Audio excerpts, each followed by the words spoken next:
बाद फिर I think एक वीडियो और हम बनाएंगे जिसमें हम आपके क्वेश्चन आंसर्स करेंगे, ठीक है।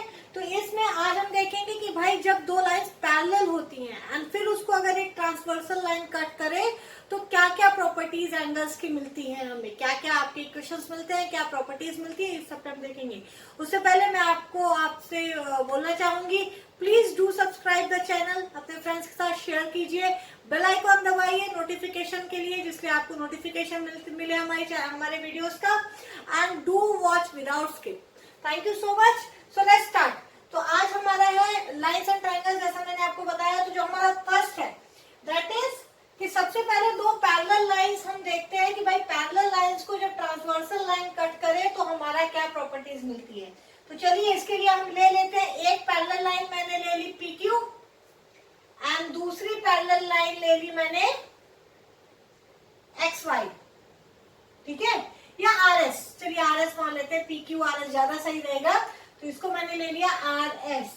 अब मैंने एक ट्रांसवर्सल लाइन खींच दी इसको, जो PQ और RS दोनों को ही, मान लीजिए कोई पॉइंट ये XY है, तो ये PQ और RS को A और B पॉइंट पे कट कर रही है, ठीक है। यहां मैंने आपको दिया है कि RS is parallel to PQ, ठीक है, या PQ is parallel to RS। तो जब दो लाइंस पैरेलल होती हैं तो उसमें क्या क्या एंगल्स की प्रॉपर्टीज मिलती है, आज हम ये देखेंगे और उन पे बेस्ड आपके क्वेश्चंस भी करेंगे। तो सबसे पहले तो मैं अगर बात करूं इस एंगल की, तो ये हमारा हो गया एंगल नंबर 1। अब मैं बोलती हूँ कि एंगल 1 का करस्पॉन्डिंग एंगल कौन सा है इस पे। तो देखिए ऊपर दाहिना, तो इसका ऊपर एंड दाया साइड, यानी ये हो गया एंगल नंबर 2। तो एंगल 1 और एंगल 2 इक्वल होते हैं, यानी करस्पॉन्डिंग एंगल्स इक्वल होते हैं, ठीक है। इसको ऐसे लिखिए एंगल 1। तो करस्पॉन्डिंग एंगल्स इक्वल होंगे। तो अगर मैं आपसे पूछूं कि इधर ये एंगल किसके बराबर होगा, तो इसका करस्पॉन्डिंग एंगल ये इसके बराबर होगा, ठीक है। सेम तरीके से अगर मैं बोलूं कि ये एंगल SAY ये किसके बराबर होगा, तो यानी डाउन साइड और राइट साइड और डाउन, तो down and right angle QBY के बराबर होगा। यानी सबसे पहली जो आपको प्रॉपर्टी मिलती है that is corresponding angles equal होते हैं, करस्पॉन्डिंग एंगल्स आर इक्वल, ठीक है, इक्वल होते हैं, करस्पॉन्डिंग एंगल्स इक्वल होते हैं। ये हो गई पहली प्रॉपर्टी। अब दूसरी प्रॉपर्टी क्या होती है, सारे करस्पॉन्डिंग एंगल्स इक्वल होंगे, कोई जरूरी नहीं है कि यही बस। अब दूसरी प्रॉपर्टी आपकी क्या हो जाती है, अल्टरनेट एंगल्स भी इक्वल होते हैं। जैसे इंटीरियर अल्टरनेट की अगर मैं बात करूं तो इंटीरियर एंगल ये हो गया, तो इसका अल्टरनेट अगर मैं इसको एंगल 3 बोल दूं, ठीक है, तो इसका अल्टरनेट एंगल ये हो जाएगा, ये हो जाएगा एंगल 4। तो एंगल 3 और एंगल 4 भी इक्वल होगा, alternate interior alternate angles equal होते हैं। तो अब देख लीजिए भाई इंटीरियर अल्टरनेट एंगल्स इक्वल हो गए, क्यों हो गए। अब इसका भी एक रीजन है, आप अगर नहीं याद है आपको तो आप इजीली कर सकते हो। एंगल 3 जो होगा वो इस एंगल के बराबर होगा, ठीक है। अब ये एंगल और ये एंगल करस्पॉन्डिंग है जो अभी हमने देखा, तो ये इसके बराबर हो गया और ये इसके बराबर है। यानी अगर मैं इसको एंगल 5 बोल दूं तो एंगल 3 जो है एंगल 5 के बराबर है, वर्टिकली अपोजिट एंगल्स, ठीक है। अब एंगल 5 जो है एंगल 4 के बराबर है, एंगल 4 के बराबर है। तो जब ये दोनों बराबर हैं और ये दोनों बराबर है तो ये दोनों भी बराबर होते हैं। तो angle 3 is equal to angle 4 आ गया, यानी इंटीरियर आपका जो अल्टरनेट एंगल्स है वो इक्वल हो गया। सेम तरीके से ये एंगल इसके इक्वल हो जाएगा, ठीक है। तो यानी अगर मैं अलग से एक ड्रॉ करके आपको दिखाऊं, इसमें ना करूं, तो अगर मैं बोलूं कि भाई ये लाइन पैरेलल है और ये इसको कट कर रही है, तो ये एंगल जो है इसके बराबर होगा, ये एंगल इसके बराबर होगा, ठीक है। ये करस्पॉन्डिंग हो गया। अब अगर दूसरा केस लूं मैं, मान लीजिए, तो ये एंगल जो है इसके बराबर होगा, ये तो वर्टिकली अपोजिट होता है। अब ये एंगल जो है वो इसके बराबर हो जाएगा, अल्टरनेट इंटीरियर एंगल्स भी बराबर हो जाएंगे। सेम तरीके से ये एंगल इसके बराबर हो जाएगा, यानी अल्टरनेट इंटीरियर मतलब इंटीरियर साइड पे इंटीरियर ऊपर वाली लाइन का इंटीरियर नीचे होगा, डाउनवर्ड होगा, और नीचे वाली लाइन से इंटीरियर देखेंगे तो अपवर्ड होगा। इंटीरियर एंगल्स क्या होते हैं, यही चारों एंगल्स तो इंटीरियर कहलाएंगे ना। तो अल्टरनेट इंटीरियर। अब अगर मैं बोलूं कि ये एंगल और ये एंगल, तो ये भी तो करस्पॉन्डिंग है, ये भी बराबर होंगे। तो बस आप दो चीजों का ध्यान रखें कि अल्टरनेट इंटीरियर एंगल्स इक्वल होते हैं और करस्पॉन्डिंग एंगल्स इक्वल होते हैं, ठीक है।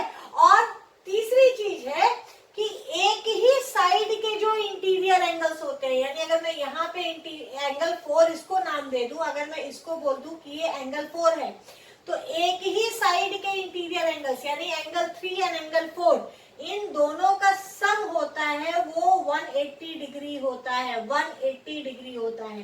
तो अगर क्वेश्चन में आपको एंगल 3 दिया है, यानी एक इंटीरियर एंगल दिया है, कोई भी दूसरा इंटीरियर एंगल को निकालने को बोलता है तो आप इजीली निकाल सकते हो। क्यों 180 डिग्री क्यों होता है, चलिए इसी को देख लेते हैं, आप जैसे कंफ्यूज मत हो। इसको कह दीजिए एंगल 5, इसको बोल दीजिए एंगल 6, ठीक है। तो अब मैंने क्या बोला, ये भाई पैरेलल लाइंस है, तो एंगल 3 और एंगल 5 तो स्ट्रेट लाइन एंगल हो जाएगा, तो दोनों का सम 180 डिग्री होगा, ये 180 होगा ही होगा, ठीक है, स्ट्रेट लाइन एंगल है। सेम वे एंगल 6 और एंगल 4 जो है वो भी 180 होगा, तो आप कोई भी दो लेके चल सकते हैं। चलिए इसको लेके चलते हैं। अब ये एंगल 5 और एंगल 4 क्या है, इंटीरियर अल्टरनेट, तो एंगल 5 की जगह आप एंगल 4 लिख सकते हैं क्योंकि इक्वल है। तो एंगल 5 की जगह एंगल 4 लिख दिया आपने, तो क्या हो गया 180 डिग्री हो गया, यानी angle 3 plus angle 4 is equal to 180 degree. Same तरीके से अगर एंगल 3 की जगह आप एंगल 6 रख दीजिए, क्योंकि ये भी तो इंटीरियर अल्टरनेट एंगल है, तो एंगल 6 रख दीजिए, तो एंगल 5 प्लस एंगल 6 भी 180 डिग्री होगा। ये आपको मिल जाएगा, स्ट्रेट लाइन एंगल है, ठीक है। अगला आप एंगल 3 को रिप्लेस कर दीजिए एंगल 6 से, तो 5 और 6 का सम मिल जाएगा 180 डिग्री। और एंगल 4 को रिप्लेस कर दीजिए, सॉरी 5 को रिप्लेस कर दीजिए 4 से, तो आपका क्या मिल जाएगा 4 और 5, इधर का 3 और 5, इधर का इंटीरियर एंगल्स का सम 180 डिग्री मिल जाएगा। तो तीन चीजें आपने देखी, क्या देखी कि जब दो लाइन पैरेलल हो और कोई ट्रांसवर्सल लाइन उसको कट कर रही हो, तो करस्पॉन्डिंग एंगल्स इक्वल होते हैं, number 1। Interior alternate angles equal होते हैं, नंबर 2। और थर्ड आपका सेम साइड के इंटीरियर दोनों इंटीरियर एंगल्स का सम 180 डिग्री होता है, ठीक है।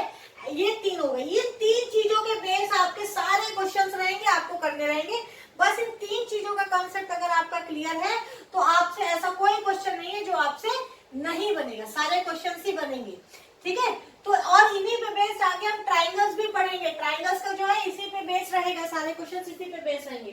तो चलिए इससे हम आपका कुछ क्वेश्चंस करते हैं जो आपके एग्जाम इसमें इसके हैं, आपके बुक के कुछ क्वेश्चंस कर लेते हैं, ठीक है। चलिए तो पहला जो मैं एग्जांपल करवाती हूँ, जिसलिए आप क्वेश्चंस आप अपने एक्सरसाइज के सारे क्वेश्चंस करिए, ठीक है। एंड एक्सरसाइज के क्वेश्चंस करके आप कमेंट बॉक्स में उसकी फोटो अपलोड करिए, मैं भी तो देखूं कि भाई आप कितना कर रहे हैं, ठीक है। तो उसके फोटोग्राफ्स अपलोड करिए, आप कमेंट बॉक्स में आप कमेंट में अपलोड कर सकते हैं, फोटो दे सकते हैं कि भाई ये क्वेश्चन आपने किया है। कहीं नहीं बना है तो उसकी फोटो आप हमें ईमेल कर सकते हैं, आप क्वेश्चन हमें ईमेल कर सकते हैं, उसमें आपका रिप्लाई करेंगे, ठीक है। तो this is a proper way of exchanging your doubt and I will also be able to clear your doubts, ठीक है। तो ये कर सकते हैं। चलिए अभी हम पहला देखते हैं कि आपका इन फिगर 2.4 आपका एग्जाम्पल नंबर 4 लेके चल रहे हैं। चलिए पहले तो एक देख लेते हैं कि lines which are parallel to the same line are parallel to each other. इसका मतलब है कि चलिए एक बार देख लेते हैं इसको, एक सेकेंड।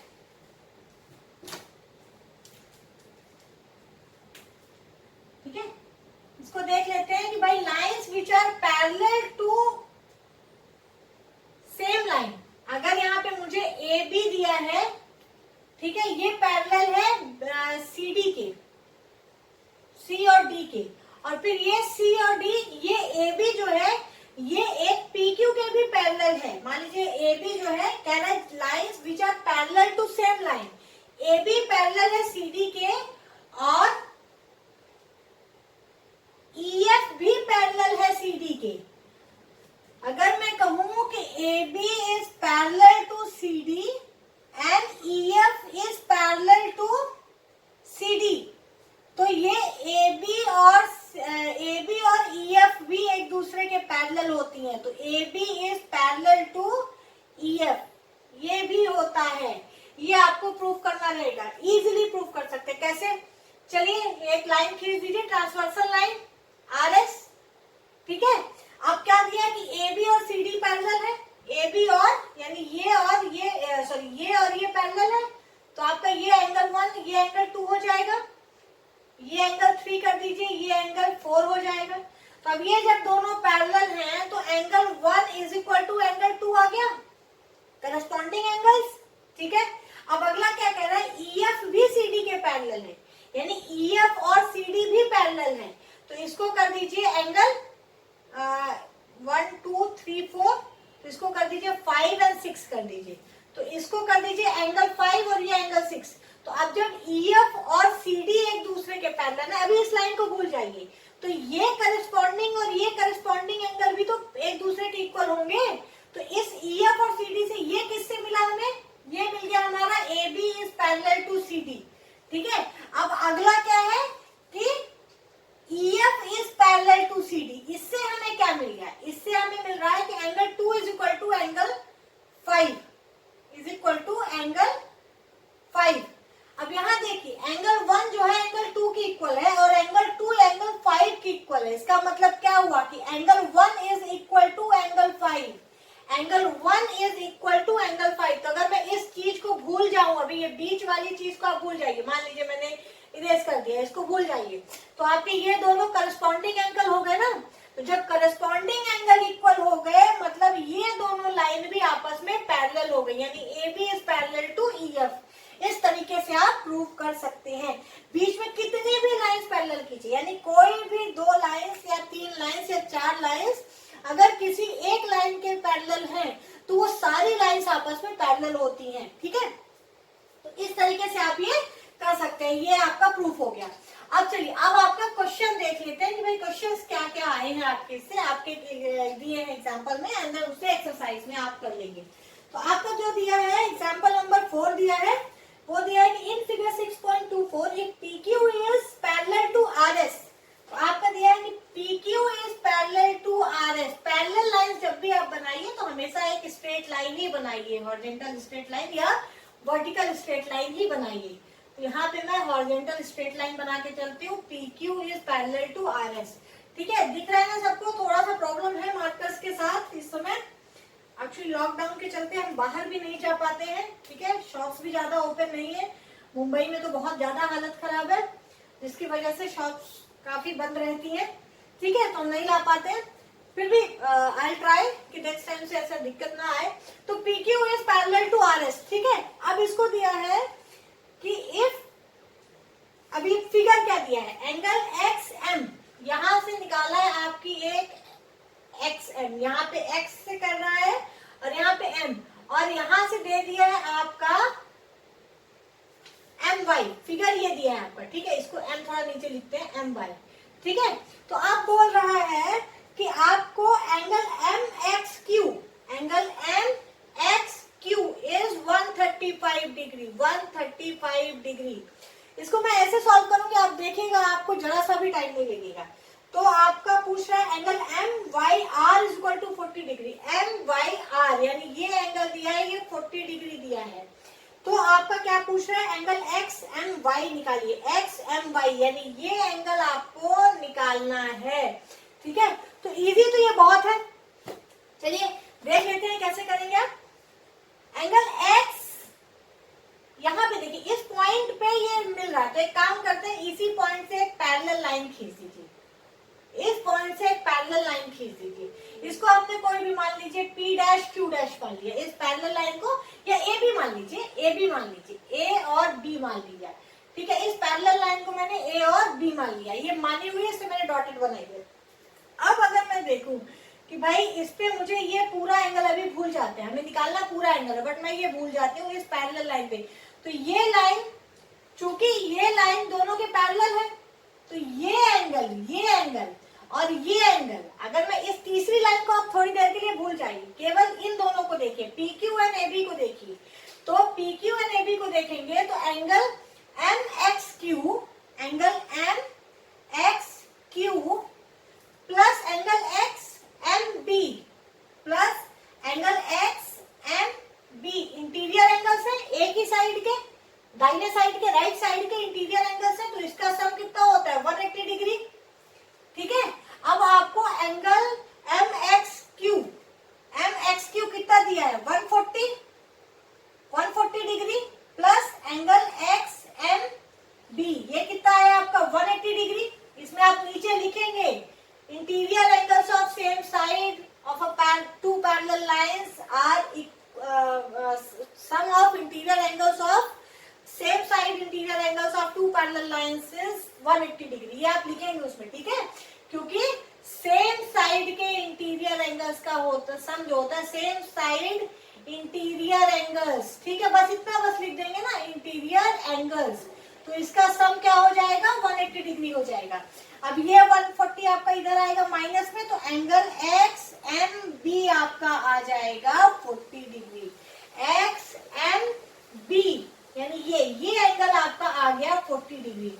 वैसे अगर नहीं, ये तो मैंने आपको निकालना बताया, अगर आपको नहीं निकालना होता तो कैसे करते भाई, ये ए बी लाइन पैरेलल है ना इसके, तो ये और ये अल्टरनेट एंगल्स हो जाएंगे, अल्टरनेट इंटीरियर, तो ये इक्वल हो जाएगा। ये बी एम वाई की मैं बात कर रही हूँ, तो बी एम वाई बराबर एम वाई आर हो जाएगा या आर वाई एम हो जाएगा, तो ये अल्टरनेट इंटीरियर एंगल्स हो जाएंगे। तो जब ये 40 है, आप सेम तरीके से भी निकाल सकते हैं, बट अब आपको निकालने की जरूरत नहीं है। अब ये आपका 40 है, तो इसका अल्टरनेट इंटीरियर एंगल्स ये भी 40 हो जाएगा।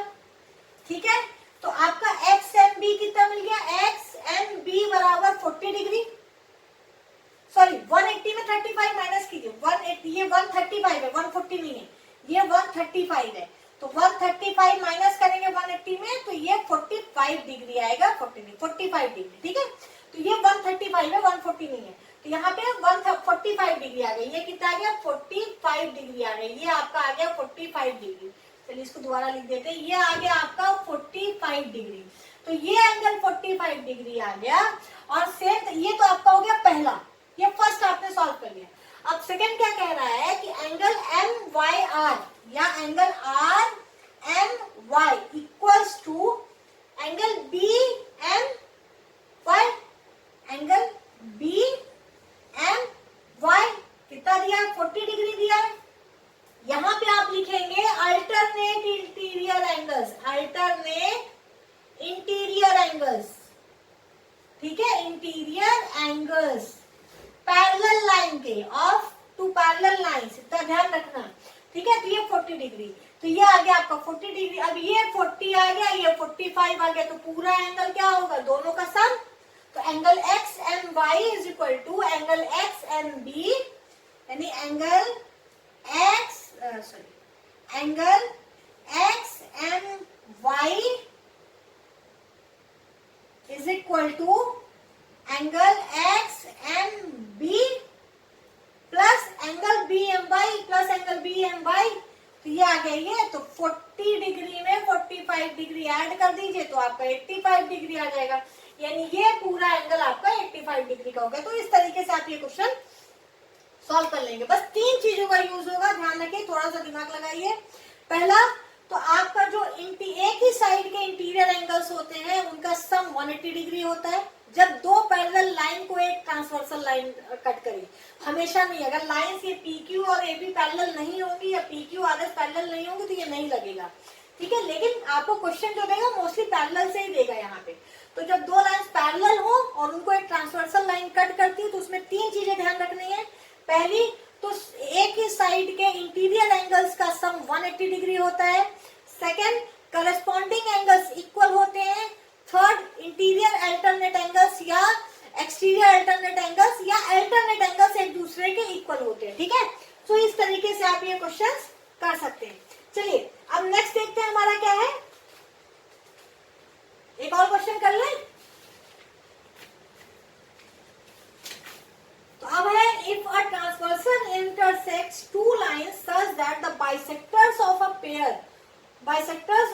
पेयर ऑफ करस्पॉन्डिंग एंगल्स, यानी क्या कह रहा है कि एक ट्रांसवर्सल लाइन दो पैरेलल लाइंस को ऐसे कट करती है कि दो करस्पॉन्डिंग एंगल्स के जो बाइसेक्टर्स हैं, तो सबसे पहले तो करस्पॉन्डिंग एंगल्स, ठीक है, पहले तो दो लाइन खींचिए, फिर उनके करस्पॉन्डिंग एंगल्स के जो बाइसेक्टर्स हैं, यानी अगर मैंने ये लाइन आपकी मान लीजिए क्या दिया है, PQ और RS दिया है, अगर ये PQ है,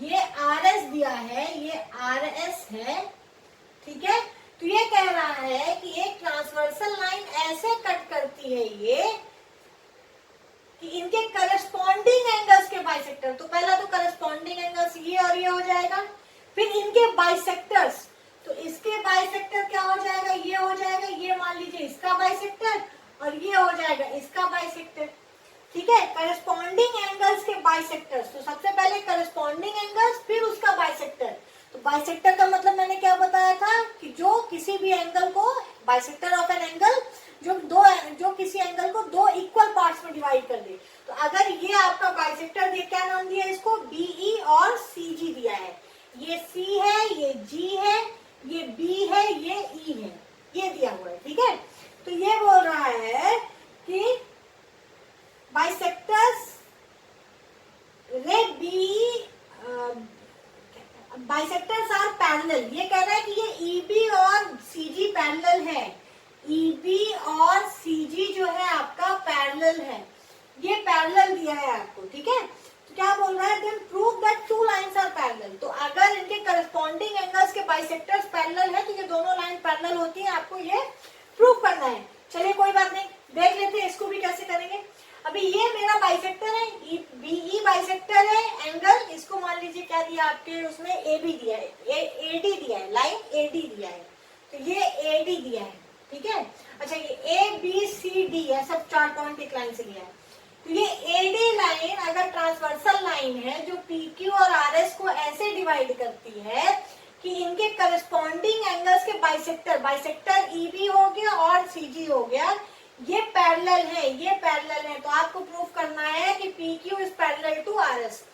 कोई बात नहीं, PQ is parallel to RS कब प्रूफ होगा, जब आपका एंगल ABQ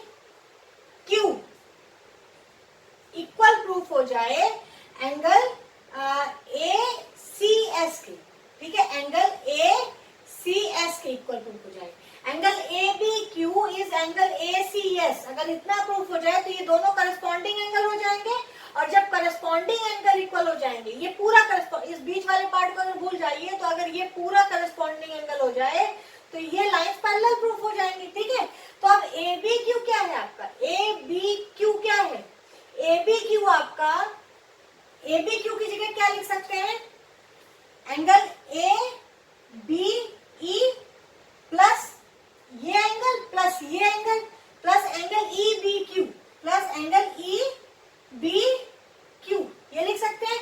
अब चूंकि ये दोनों एंगल बराबर हैं, ये दोनों एंगल अगर बराबर हैं तो मैं इसको क्या लिख सकती हूँ, EBQ को भी ABE ही लिख सकती हूँ, यानी is equal to 2 angle ABE, ठीक है, 2 एंगल ABE, ठीक है, यानी ये जो है आपका एंगल ABE का ट्वाइस हो गया। अब देखिए, अब इस लाइन पे आ जाइए, एंगल ACS, एंगल ACS ये क्या होगा, angle ACG, angle ACG plus angle GCS, GCS ये हो जाएगा। सेम तरीके से आप क्या लिख सकते हैं इसको, ये दोनों भी एंगल बराबर हैं, ठीक है, ये दोनों भी आपके एंगल बराबर हैं, तो आप इसको 2 एंगल ACG लिख सकते हैं, ट्वाइस ऑफ एंगल ACG लिख सकते हैं, ठीक है, लिख सकते हैं। अब हमें प्रूफ क्या करना है, हमको ये दोनों एंगल प्रूफ करना है, ये ABQ और ACS को इक्वल प्रूफ करना है। तो ये कैसे प्रूफ हो जाएगा, जब आपका ABE और ACG इक्वल प्रूफ हो जाए। तो अब आप सब भूल जाइए, ये QA ये भूल जाइए, आप सिंपली इसको पीछे करिए और इसको पीछे की साइड करिए, ठीक है। अब आप देखिए कि आपका EF जो EF लाइन दिया है, मान लीजिए EF, इसको आगे EF कर दीजिए, इसको GC है ना, आपको GH कर दीजिए, ठीक है। तो आपका जो EF है ये पैरेलल है GH के, ठीक है। अब अगर मैं इस लाइन को भूल के चलूं, मान लीजिए इस लाइन को भूल जाऊं, तो अगर मेरी EF और ये GH पैरेलल हो और ये BA देन ट्रांसवर्सल लाइन हो, जब ये ट्रांसवर्सल लाइन हो तो ये जो एंगल होगा, ये एंगल ए जो मैं बना रही हूँ यहाँ पे, ये जो एंगल होगा, ये और ये जो एंगल होगा, ये करस्पॉन्डिंग एंगल हो जाएगा। ठीक है, अगर एंगल EF, अगर लाइंस EF और GH लूं मैं, ये पैरेलल है और इनको AB एक ट्रांसवर्सल लाइन या AD एक ट्रांसवर्सल लाइन कट कर रही है, AD ट्रांसवर्सल लाइन अगर कट कर रही है तो आपके करस्पॉन्डिंग एंगल्स कौन से होंगे इस लाइन के, ये ABE और अगला कौन सा होगा ACG, ये करस्पॉन्डिंग एंगल्स हो जाएंगे तो ये इक्वल हो जाएंगे। तो आप लिखेंगे अगला क्या लिखेंगे, since EF is parallel to GH, ठीक है, इसलिए इसके corresponding angle and transversal line AD, transversal line AD, ठीक है, ये कट कर रही है दोनों पर, इस कटिंग बोथ पैरेलल लाइंस। ठीक है, तो आपका क्या हो जाता है, तो करस्पॉन्डिंग एंगल्स आर इक्वल, तो करस्पॉन्डिंग एंगल यानी इस लाइन की अगर मैं बात करूं, चलिए इस पेन से करते हैं, इसको भी रहने दीजिए, आप ये लीजिए। ठीक है, मैं इस लाइन की बात करूं, अगर इसकी और इसकी बात करूं और फिर मैंने कहा कि भाई ये मेरी ट्रांसवर्सल लाइन है, तो ये मेरा एंगल और ये एंगल आपका करस्पॉन्डिंग एंगल हो जाएगा। इस लाइन के ऊपर साइड राइट यानी ये, और इस लाइन के ऊपर साइड राइट यानी ये, यानी angle A is equal to angle B हो जाएगा। ठीक है, angle A is equal to angle B, और एंगल A है क्या, एंगल ABE।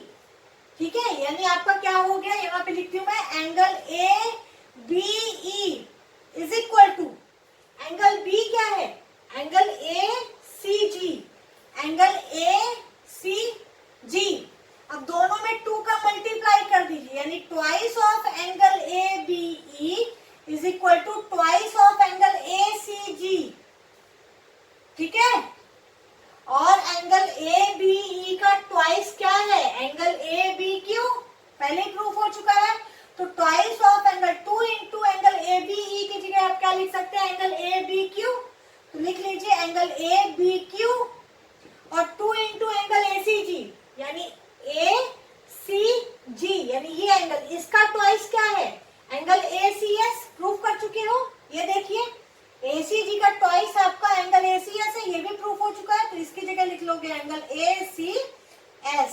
ये प्रूफ हो गया ना, ये क्या है, ये पूरा एंगल अगर करस्पॉन्डिंग एंगल है और ये एक दूसरे के इक्वल आ रही है, यानी ये लाइन जिसपे ये करस्पॉन्डिंग एंगल बन रहे हैं ये एक दूसरे के पैरेलल हो जाएंगी, यानी आपकी PQ और RS पैरेलल हो जाएंगी। क्योंकि corresponding angles ABQ and ACS are equal, hence lines making these corresponding angles PQ and RS will be parallel to each other। अगर corresponding angles equal मिलते हैं किन्हीं दो लाइंस पे बनाए हुए, तो आपकी वो दोनों लाइंस क्या होती है, एक दूसरे के पैरेलल होती है। तो इस तरीके से आप क्वेश्चन सॉल्व कर सकते हैं। ये इजीएस्ट वे होता है, जो दिया है वो लेके चलने का एंड उसको थोड़ा सा सोचने का, समझने का है आपको कि भाई क्या लाना है, क्या प्रूफ करना है। सबसे पहले तो ये देखिए प्रूफ क्या करना है, फिर ये देखा करिए कि भाई ये प्रूफ करने के लिए आपको लेके क्या चलना पड़ेगा या क्या चीज आ जाए कि ये प्रूफ हो जाए। ठीक है, अब आपको वो चीज लानी है बस, तो इसमें ज्यादा कुछ होता नहीं है। ठीक है, चलिए नेक्स्ट आपका ये क्वेश्चन हो गया। अगला है आपका in figure 6.27 AB is parallel to CD। आपको AB और CD दो पैरेलल लाइंस दी है। ठीक है, AB and CD parallel line दी है। चलिए भाई ये आपका वर्टिकल दिया है, वर्टिकल ले लेते हैं। ये आपका AB दिया है, AB, एंड ये आपकी दी है CD। ये हो गया C, ये हो गया D। ठीक है, अगला दिया है AB parallel to CD and CD is parallel to EF and CD is parallel to EF। तो सबसे पहले तो भाई कोई दो लाइन अगर एक ही लाइन के पैरेलल है, भाई AB CD के पैरेलल है और EF भी CD के पैरेलल है, तो दोनों आपस में पैरेलल हो जाएंगी। ठीक है, तो अब ये कह रहा है, यहां से इसने क्या किया, एक 90 डिग्री का एंगल डाल दिया है। ठीक है, ये क्या बोल रहा है, if EA is perpendicular to AB, ये जो साइन होता है ये परपेंडिकुलर का होता है। ठीक है, तो EA is perpendicular to AB, ये इज परपेंडिकुलर टू AB का मतलब हो गया कि EA जो है AB पर 90 डिग्री का एंगल बना रहा है, यानी EA ये एंगल 90 डिग्री है, ये ए यहाँ पे एंगल 90 डिग्री, इसको भी सी यहीं पे लीजिए, ये भी आपका ई यहाँ पे आ जाएगा। ठीक है, ये इज एंगल 90 डिग्री है, आपकी बुक में दिया है उसके हिसाब से। ठीक है, तो ये कह रहा है कि इफ एंगल BEF जैसा कह रहा है बस वैसा जाइए। बी यहाँ को यहाँ पे पॉइंट मान लीजिए, हम ये बी पॉइंट ले लेते हैं यहाँ पे। ठीक है, यहाँ पे डी होगा, यहाँ पे एफ होगा। इफ एंगल BEF तो एंगल BEF बना दीजिए, पहले बन गया, ये एंगल आपका BEF हो गया। If angle BEF is equal to 55 degree, 55 degree मैंने हमेशा बोला है क्वेश्चन में जो दे वो लेके चलिए। तो angle BEF is equal to 55 degree, कुछ फर्क नहीं पड़ता। ठीक है, angle BEF is equal to 55 degree दिया है, ये आपका 55 डिग्री दिया है।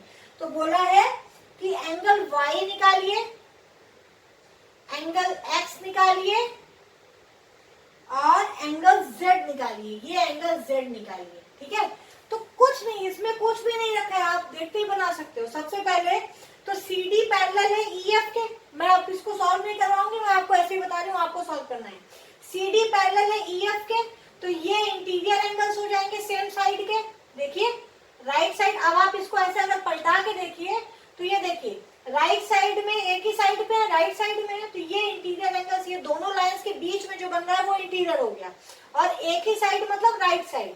तो ये एंगल और ये एंगल का सम कितना होगा, 180 डिग्री। तो जब एक 55 है तो दूसरा कितना हो जाएगा, 180 में 55 माइनस कर देंगे। आपको लिखना पड़ेगा कि angle BEF plus angle D, यहाँ पे क्या मानेंगे, प्लस एंगल, ये तो Y दिया है ना, तो आप क्या हो जाएगा, Y plus angle BEF is equal to 180 degree.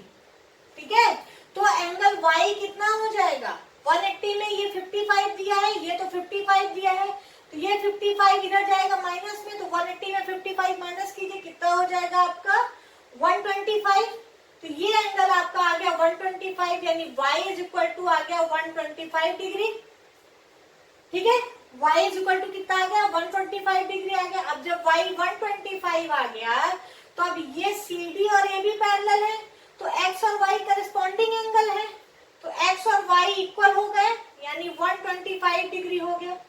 अगला क्या पूछा है, Z पूछा है, ये पूछा है ये एंगल, तो ये एंगल जो आपका है, यानी ये पूरा एंगल जो आपका हो जाएगा, ये पूरा एंगल, अगर इस पूरे एंगल की बात करें तो ये पूरा एंगल आपके इसके बराबर होगा। ठीक है, यानी ये सॉरी 180 डिग्री हो जाएगा क्योंकि पैरेलल है। ठीक है, तो ये एंगल आपका कितना है, ये देखिए आप कंफ्यूज हो जाएंगे, चलिए दोबारा करते हैं इसको। आपका ये यहाँ जो दिया है उसी से लेके चलते हैं, अदरवाइज आप कंफ्यूजन का ज्यादा चांसेस रहेगा। ठीक है, तो ये दिया आपको 125 डिग्री आ गया, ये अब अगर 125 डिग्री आ गया है तो ये कितना हो जाएगा भाई, स्ट्रेट लाइन एंगल है, तो ये प्लस ये 180 है, एक आ गया 125, तो दूसरा आ गया आपका 55। वैसे भी आप दे सकते हैं, ये और ये अल्टरनेट एंगल्स हैं, तो जब EF और AB पैरेलल हैं तो ये अल्टरनेट एंगल्स भी इक्वल हो जाएंगे। तो अल्टरनेट एंगल्स यानी angle ABE is equal to angle FEB या BEF, तो ये भी 55 आ गया, ये 55 आ गया है। तो आपका देखिए अब इसमें से आप कैसे करेंगे, ये पूरा एंगल भी तो 180 डिग्री होगा।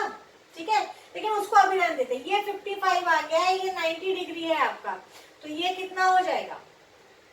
या आप कैसे कर सकते हैं, दूसरा तरीका क्या है कि आपका एक ही साइड के इंटीरियर एंगल्स, क्योंकि EF और AB भी तो एक दूसरे के पैरेलल हैं, तो EF और AB पैरेलल हैं, तो ये एंगल और ये एंगल आपका एक ही साइड के इंटीरियर एंगल हो जाएंगे, यानी एंगल ये E है ना, तो इसको मानिए आप कुछ भी यहाँ पे मान लीजिए ये 90 डिग्री होगा ना आपका, क्योंकि ये 90 है तो ये भी 90 होगा। क्यों? क्योंकि ये 90 है, ये 90, क्योंकि ये अल्टरनेट एंगल्स हो गए तो ये भी 90 डिग्री आ जाएगा, क्योंकि ये 90 दिया तो ये 90 हो जाएगा। अब ये 90 है, ये 55 है, तो 90 प्लस जेड प्लस 55, छोड़िए ये छोड़िए, अभी आप वो मत समझिए, अदरवाइज कैसे मैं करती, कैसे आपको करना था कि भाई ये जो 55 डिग्री है प्लस ये जो एंगल है इसका सम 180 डिग्री होगा, ठीक है, इसका सम 180 डिग्री होगा, तो आपको 90 plus Z plus 55 is equal to 180। Same यहाँ भी करना है, ये स्ट्रेट लाइन एंगल हो गया, दोनों तरीके से कर सकते हैं, या तो एक ही साइड के अल्टरनेट एंगल्स का सम मान लीजिए, इंटीरियर अल्टरनेट एंगल्स का, या फिर स्ट्रेट लाइन एंगल्स का, ठीक है। तो 90, क्योंकि ये आपका एंगल 90 है, ये एंगल 90 है, ठीक है, इसको ये देखिए, ये एंगल 90 है, ये 90 क्यों है? क्योंकि EF और इज पैरेलल टू AB, तो ये एंगल और ये एंगल अल्टरनेट एंगल हो जाएंगे। अगर मैं ये दो लाइन बात करूं, इसको कट कर रही है, तो आपका ये एंगल और ये एंगल अल्टरनेट एंगल हो गए ना। इसको आप ऐसे दिखा दीजिए, घुमा दीजिए, तो आपका क्या हो जाएगा, घुमा देंगे आप तो ये एंगल और ये एंगल हो गए ना अल्टरनेट एंगल, ठीक है, ये एंगल और ये एंगल अल्टरनेट एंगल हो गए। तो सेम तरीके से ये एंगल और ये एंगल इंटीरियर अल्टरनेट एंगल्स हो गए जो इक्वल होते हैं। तो अगर ये 90 है तो ये भी 90 हो गया, ये 90 है, ये जेड है, ये 55 है, और तीनों मिलके स्ट्रेट लाइन बना रहे हैं, यानी 90 plus Z plus 55 is equal to 180, ठीक है।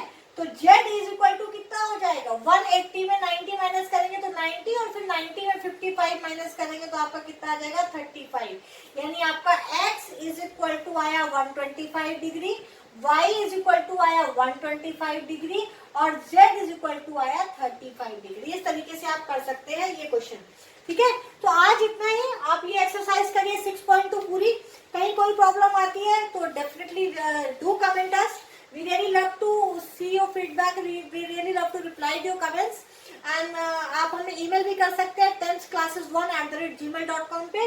आप ज्यादा से ज्यादा क्वेश्चंस करिए, कहीं कोई दिक्कत होती है तो आप हमें मेल करिए, कमेंट करिए, नहीं प्रॉब्लम होती तो जो आप प्रॉब्लम सॉल्व कर रहे हैं उसकी फोटो खींच के कमेंट में डालिए, हमें भी अच्छा लगेगा ये देख के कि आप क्वेश्चन साथ में सॉल्व कर रहे हैं एंड आपका कंसेप्ट क्लियर हो रहा है, ठीक है। तो ज्यादा से ज्यादा क्वेश्चंस करिए, आप ये एक्सरसाइज पूरी फिनिश करिए, कुछ भी प्रॉब्लम नहीं आएगी, ज्योमेट्री बहुत इजी होती है। बस एक चीज का ध्यान रखिए कि जो जैसा बोल रहा है स्टेटमेंट उस पर चलते जाइए, और कई चीजें लिख लीजिए, साथ में लिख लीजिए भाई। आप ऐसा नहीं, अगर दो चीजें हैं, तीन आ रही है तो तीन निकाल लीजिए ना, कोई प्रॉब्लम नहीं है, आपको भले दो ही बनानी है, बट अगर तीसरी आ गई है तो वो तो वेल एंड गुड है, कोई प्रॉब्लम नहीं है, लेकिन आना चाहिए आप, ठीक है।